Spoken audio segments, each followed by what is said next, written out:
Hey everyone, it's Annette Caudle with the Caudle team at Keller Williams Elite. I wanted to come on here live. This is our second week to do this. It's something new that we're doing for y'all to just try to cover all the topics that might come up in real estate, all the questions that you may have, just so you feel the most informed. And today, today I want to talk to y'all about sellers on the active market. And it's such an important process. There's so much that goes into it. I should probably break it up into more than one video. But I thought about this today when I was on the phone. I spend a lot of time in the mornings calling sellers that have come off the market. If they terminated with their agent because they were unhappy, or maybe their listing expired for whatever reason. There's so many different reasons there. And but this lady in particular, I left her a voicemail because that's huge for me. I need to leave you a voicemail. I need to let you know why I'm calling. I'm a real person, you know, and of course with those calls we're reaching out because we want to help you. And no matter where our sellers are coming from, we want to reach out. We want to help you. We want to see how you feel about the process, you know, what your goals are. Are your goals still the same? You deserve to be heard. So with that, this particular lady, she called me back. Her home had been terminated, and we had a conversation about how she felt about the process, you know, what she felt about, you know, how it performed basically. And that's a huge conversation that we have, and I won't go too far into, you know, the personal details of her situation or, you know, the location of that home. But one of the biggest things that stuck out to me was she felt like she wasn't getting feedback on her showings. And if you don't know what I'm talking about, it's when a buyer's agent shows the home. It's the appointment's been approved and they show the home.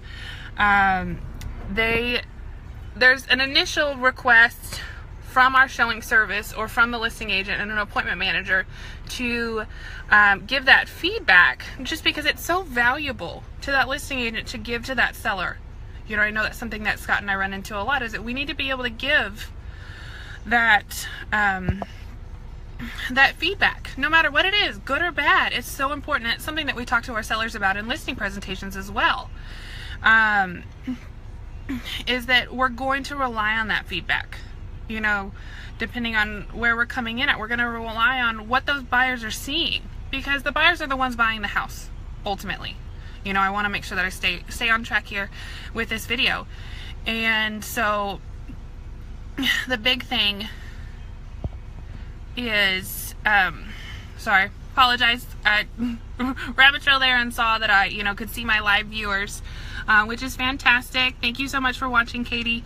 But with that, like I said, that feedback is priceless, no matter what it is, whether it is a material thing, something that can be changed, whether it's something about the neighborhood or whatever that they cannot change. But anyway, it just really tugged at me today that this particular lady was struggling with that lack of feedback that she didn't feel like her agent was pushing for. And I'm going to be honest with you, like I was honest with her. Sometimes it's hard to get that feedback. And I know that when I show houses for buyers, I neglect to give that feedback. Sometimes I need a second or third reminder. You know, I might have some good feedback, or it might be on my buyer's maybe list. You know, and I just haven't had a chance to get back to that agent, you know, and that's unfair of me. I shouldn't do that, but I am guilty of that. But when I do get that feedback, I mean, I'm so thankful, you know, and I try to show that appreciation to that listing agent or that assistant. They kept fighting for that feedback for their sellers, because that's our responsibility, is to fight for our sellers in so many different ways. But that, like I said, in that conversation, it really stuck out to me that that's what she felt like she was lacking. She just wanted more communication all around. And so whether it's communication on feedback or communication just in general with the process, on how it's being advertised, how it's being marketed, how that home is being perceived to the general public. And that's a conversation that we have to have with our sellers, you know, sometimes more often than not, depending on what the situation may be.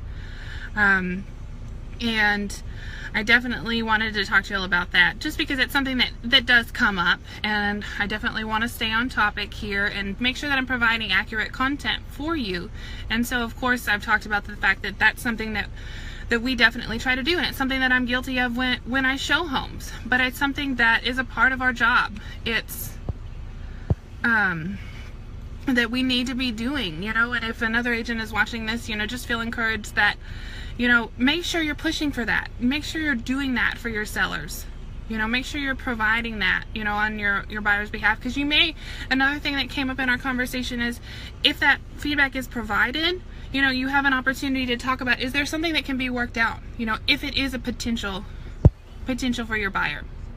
So like I said, it's just something that came up in my calls today when I was calling sellers in those situations, and I do learn so much from those phone calls and the situations that they're in, and things that I can implement and make sure that I'm focusing on in our business, you know, and who we're serving.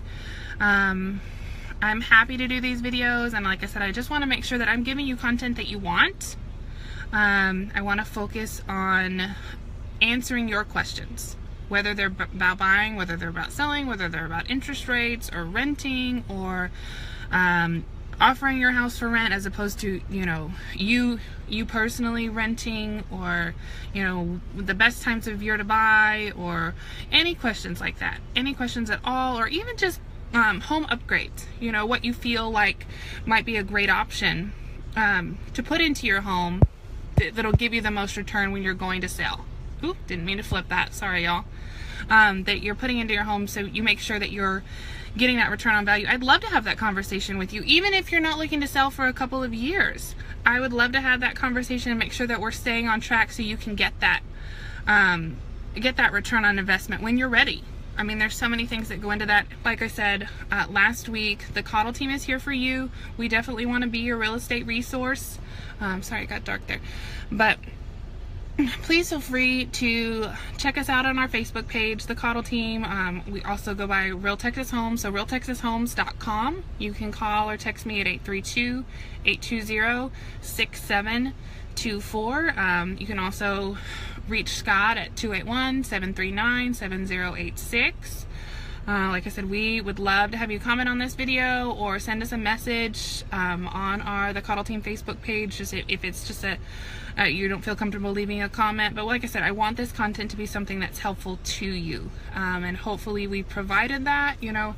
And I'm new to this whole live video thing, and so I'm definitely trying to get better at that for you. I don't want to give you a scripted message by any means, just kind of the stuff that's on my mind and the stuff that we work on and what we want to provide to our clients. So absolutely, I hope y'all have a wonderful day, and I look forward to talking to y'all again next week.